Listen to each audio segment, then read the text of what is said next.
Alright, so we're going to take a look at some notes about series, since that's the hardest part for you all. Just going back and remembering some information about Chapter 8. Some basic things we need to know. So if we take a look at a Taylor polynomial, you need to know the general format for a Taylor polynomial. And so let's say that this one is going to be of degree n. So then we would have p sub n of x, and that would equal, and hopefully you can remember, we would used to make like 2-column charts, and you would start with the f values, so f of c, c being your center, plus, and then we would do f prime of c over, in this case, 1 factorial, you don't have to write it, and then out to the side, x minus c to the 1, plus f double prime of c over, in that case, 2 factorial, and out to the side, x minus c squared. And so on, and so on. So plus, dot, dot, dot, plus, and if it's degree n, you would stop at the nth derivative evaluated at c over n factorial times x minus c to the nth power. Okay? Then sometimes you have to take those and write series for them. So you would look at a pattern, and basically you would be describing, so if you like started at n being 0 and went up to infinity, you would be looking at f with the nth derivative at c over n factorial times x minus c to the nth. And depending on what you had, like sometimes terms will cancel out. And so if they did, you would look at what was left here and find a pattern to then generate your series. Okay. Ones to memorize. I gave you a sheet. It's kind of grayed out. It was photocopied out of the book, page 638. But really looking through all the years of AP tests and talking with DeRose as well, I want you to know e to the x. So e to the x is 1 plus x squared over 2 factorial plus x cubed over 3 factorial, and so on and so on and so on, plus x to the n over n factorial, and again, so on and so on and so on. If they ever ask you for the general term, this is what they're talking about. General term would be with the n's. This is just an example of the first 4 terms. Sometimes they'll ask you for those. When they're asking you for those, they're looking for the first 4 non-zero terms. So I would memorize e to the x. I would memorize sine of x, x minus x to the third over 3 factorial, plus x to the 5th over 5 factorial, minus x to the 7th over 7 factorial, and so on and so on and so on. Also cosine of x. Cosine of x is 1 minus x squared over 2 factorial plus x to the 4th over 4 factorial minus x to the 6th over 6 factorial, and so on and so on and so on. For both of these, I would remember that they both start positive. I would remember that my sign is my odds. So it would be x to the first, x cubed, and so on. Cosine is my evens. And so that also means thinking about like x to the 0 where you don't have anything, you just have 1. And then x squared, and then x to the 4th, and so on and so on. Also remembering like you have to preserve the dividing by the factorial part as well, and know that they are alternating. So they start positive and they are alternating signs. And then I would also know 1 over 1 minus x. And 1 over 1 minus x, hopefully you would remember that for geometric converges to a over 1 minus r. And that was the series with n starting at 0 going up to infinity of a times r to the n. Well, so using that information, This is geometric format, where A is your first term, R is what you multiply by. It's your common ratio. If you were to make ratios of the consecutive terms, it would be repeated over and over and over again. So, okay, using that logic, 1 over 1 minus x, then my r value in this case is equal to x. My a value in this case is equal to 1. So this would be the summation where n would go from 0 to infinity of 1 times x to the n. And then if I need to expand that out, it's 1 plus x squared plus x to the third plus, and so on. Okay.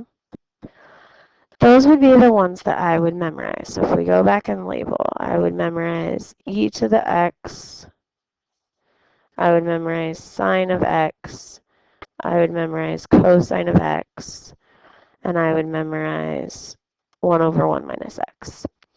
I would also commit to memory that whenever they talk about writing a Taylor series or a Maclaurin series for a function, and they talk about it being a rational function. Because sometimes that will come up. I would automatically think about if you could do a geometric series. So think about if you could get it in the form of a over 1 minus r. Rational just means that you have variables in your fraction in the denominator of your fraction. Okay, so from there, the reason I'm telling you I wouldn't memorize any more is because you can manipulate a lot of them. And if we take a look at how that will start to come up. So, for example, this 1 over 1 minus x, and we already talked about that was equal series n going 0 to infinity of 1 times x to the n. And that was 1 plus x squared plus x to the third, and so on. Well, if I then need 1 over 1 plus x, I can think about that. I don't remember what section of 8 it was, but we would manipulate these a lot. Think about it as 1 minus a negative x. So now your common ratio is negative x instead of x. So this would now equal the series with n going 0 to infinity. You'd still have the 1 because your first term is still 1, but now you'd have negative x to the n, because your common ratio was that negative x that was right here. Okay, so what that does as you go through and you look at negative x to the first, negative x to the second, negative x to the third, it's going to make your signs alternate. But you could check and plug in, like let n start at 0, and then 1, and then 2, and so on and so on. You'll see that you get 1 minus x plus x squared minus x to the third, and so on and so on and so on. So I wouldn't memorize the 1 over 1 plus x.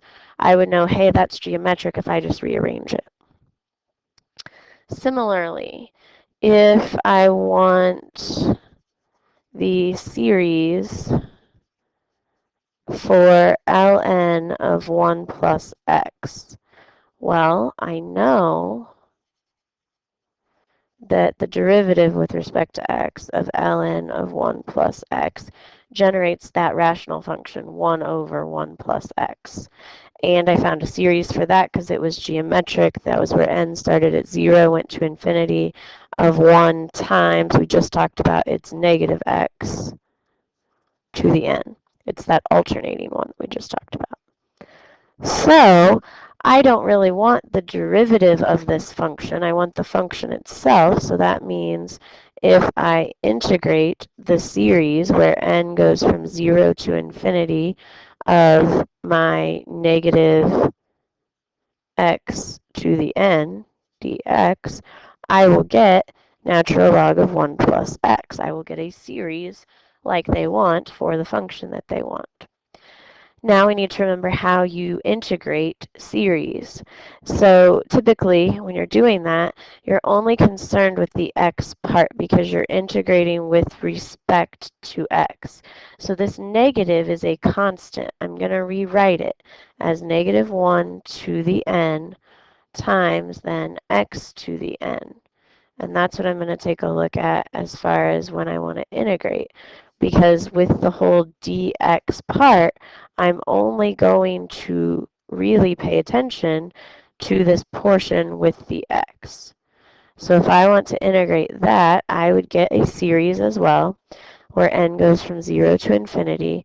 The negative 1 to the n is a constant that just hangs out. And then I would end up with x, so again, the x pieces, x would now go to the n plus 1 power, and I would divide by n plus 1. There is a plus c, and they should give you initial conditions and all of that, but DeRose has said you don't have to worry about it for AP, so we're going to stick with that. So the series for natural log of 1 plus x is this series right here that I ended up with. Okay, let's take a look at a few more with manipulations. If you feel like you're okay and you understand that idea, then you could stop. But I know a lot of you had a really hard time with the whole series idea. Okay, so say I want a series for 1 over 1 plus x quantity squared. Well, I'm going to think about that as 1 plus x to the negative 2, and I'm going to think about how I could connect that to my rational function of 1 over 1 plus x, because I know that that's geometric and I can write series for that. So I'm going to think about, well, if I would integrate, then I could add to that power and make it be to the negative 1 power, because this is really 1 plus x to the negative 1. Okay, so I'm going to think to myself, I know that if I integrate 1 plus x to the negative 2 dx, I get 1 plus x to the negative 1 over negative 1 plus c. And we could ignore the plus c's here for series. This is really a u sub, but it didn't make a difference because u would be 1 plus x, du would just be dx, meaning I don't really have to go through all the work of changing the variables. Okay, so this is negative 1 over 1 plus x, and like I said, we're going to ignore the plus c because of the series idea. All right, so this is just a negative of the series that we've already talked about a couple slides back. Started at 0, went to infinity. Again, it's a negative, so negative 1 out in front. And since I was doing 1 plus x, that common ratio was negative, because I needed to think about this as negative 1 over 1 minus a negative x. So this negative x here got repeated here. Okay, so I know that I can integrate what I am interested in and get to a series that I know. So that means I can differentiate the series that I know to get the function I'm interested in. Oops, sorry, I don't really want that color. So I can take d dx of this series that I just wrote, negative 1 times negative x to the n, and I should end up with 1 over 1 plus x quantity squared. But like we talked about last time, this when we were integrating, but now we're differentiating. This is d by dx. I only really want to pay attention to the x portions, not the constants that are in front. So I'm going to rearrange this. Think about it as negative 1 times negative 1 to the n times x to the n. And I'm only really interested when I'm differentiating in that x part. So I'm finding d by dx of the series n going 0 to infinity. This becomes negative 1 to the n plus 1 times x to the n. And I'm only paying attention to that x part. So that would equal the negative 1 to the n plus 1 is a constant that just hangs out, times, and I'm paying attention to this x to the n portion, so times n x to the n minus 1. And that is going to equal the function that I want. So we saw in one of the secured multiple choice ones that they had asked you for a series for a function. And so what this really means, so I could say 1 over 1 plus x quantity squared equals, oops, sorry, I forgot my series. I dropped it off and it shouldn't have dropped off. When you integrate a series, you get a series. When you differentiate a series, you get a series. So this equals the series where n goes 0 to infinity of all that. And then we have talked quite a bit thinking about this 0 term. When you plug in 0, it zeroes out the whole thing. So you could also say that this is equal to the series where n goes from 1 to infinity of negative 1 to the n plus 1 times n x to the n minus 1. Okay. Then sometimes they will want it in series notation, and sometimes they'll want you to expand it out. So if you had to expand it out, write what happens when n is 1, write what happens when n is 2, write what happens when n is 3, and so on and so on and so on. So if n is 1, I would get negative 1 squared times 1 times x to the 0 plus negative 1 cubed times 2x to the 1 plus negative 1 to the 4th times 3 times x squared, and so on and so on and so on. And then you would go and clean it up. That's going to be too big.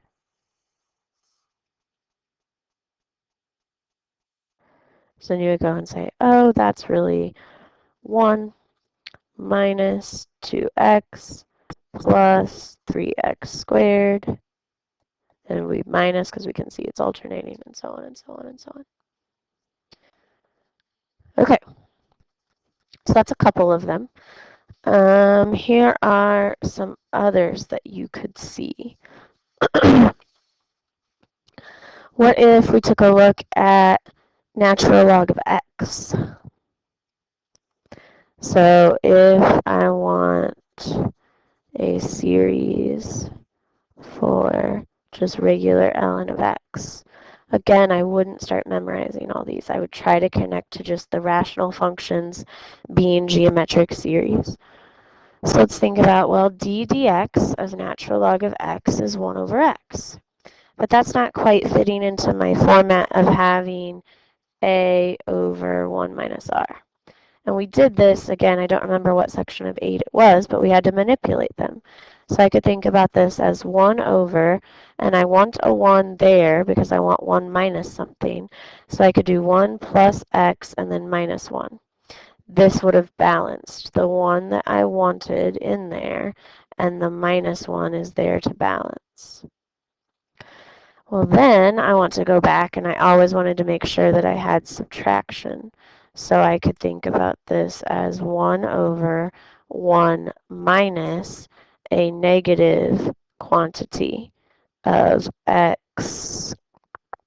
Well, so it would be negative quantity x minus 1 like that. Because this negative here matches what I want, but in order to do that, I need another negative so that I didn't change what I had. So I was kind of like grouping this part together and then saying, oh, I don't want it to be a plus, I want it to be a double negative. So this plus is equivalent to this double negative. Okay, so now I can pick out that this is my ratio and this is my a value. So I can fit it into the geometric series, and then the geometric series is a times r to the n, where n starts at 0 and goes up. So d dx of natural log of x is equivalent to the series where n starts at 0, goes up to infinity, of 1 for my a, times negative of the quantity x minus 1, all of that is my r, to the nth power. Okay, then I would clean it up a little bit because I know that when I'm talking about differentiating and integrating series, I only work with the x and the n portions, so I could really think about this as n going 0 to infinity of -1 to the n times x minus 1 to the n. So the derivative of what I want gives me this series. So I want to integrate this series to get what I want. So the integral of the series starting at 0, going up to infinity of -1 to the n, x minus 1 to the n dx is going to equal just natural log of x. And how I integrate series, I only pay attention to this x part because it was dx. So when I integrate, I again get a series, n going 0 to infinity. -1 to the n is a constant, just hangs out. So I get x minus 1 to the n plus 1 all over n plus 1. Again, there should be a plus c, but we don't have to worry about that. It's going to turn out to be 0. Okay. And then if they wanted me, so I wrote a series for the function they wanted. If they want me to show about the different terms, I could expand it with this pattern.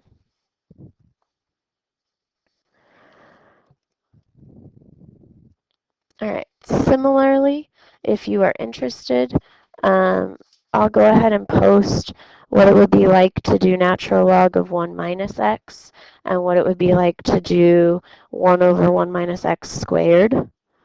So on your own, you should try to write series for natural log of 1 minus x and 1 over quantity 1 minus x squared. And then you can pause this, come back to it later, fast forward, and be able to find it and check your answers.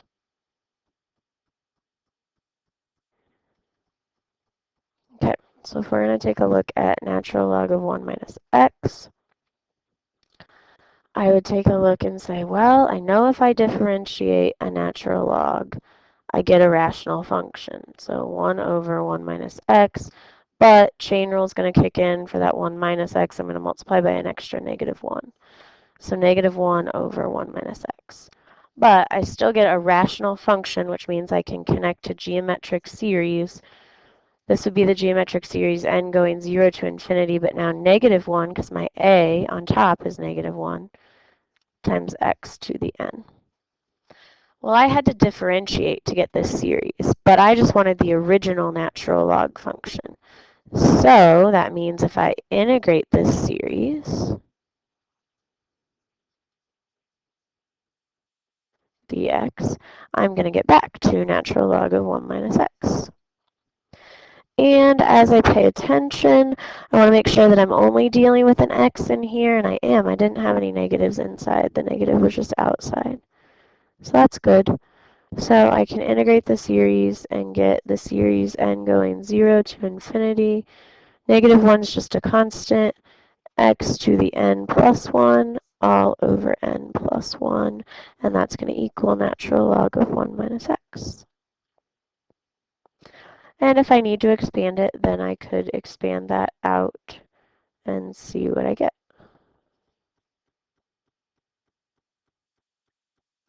Okay.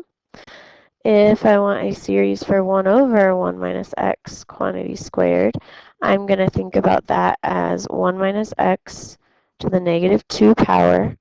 And I'm going to try to connect back to 1 over 1 minus x, just the rational function, because that would be geometric, which would be 1 minus x to the -1 power. And I can connect those two. I can integrate a -2 power and get a -1 power. So I know that the integral of 1 minus x to the -2 dx, that is a u sub that actually matters, or you at least need to think through it. If u is 1 minus x, du is negative dx, so I have an extra negative when I'm integrating. So this is going to equal negative of however else it works with your powers. So that'd be 1 minus x to the negative 1 over negative 1. And it would have a plus c, but when we talk about it with series, we're ignoring that. So overall, I have a double negative that cancels. I would just be left with 1 over 1 minus x. And that's geometric, so I know that series. N goes 0 to infinity. My a is 1, my ratio is x. Okay, so I showed that the integral of what I want. So I want a series for this function. Well, I just wrote a series for the integral of that function. So if I differentiate d by dx of this series, n going 0 to infinity of x to the n, and that is differentiating with respect to x. So I'm only going to change the power dealing with the x part. So it's going to be the series n going 0 to infinity, x to the, I'm differentiating, oops, hold on. Power's going to come down in front, and I'm going to subtract. So it'd be n times x to the n minus 1. And then I would take a look, oh, hey, that's n being 0, and that's actually going to 0 that out. So that's really equivalent to the series where n starts at 1 and goes up to infinity of x to the n minus 1. And I know that that is going to equal the function I want, 1 over 1 minus x, quantity squared. So this would answer their question. And if they wanted me to expand it, I could expand it. Okay.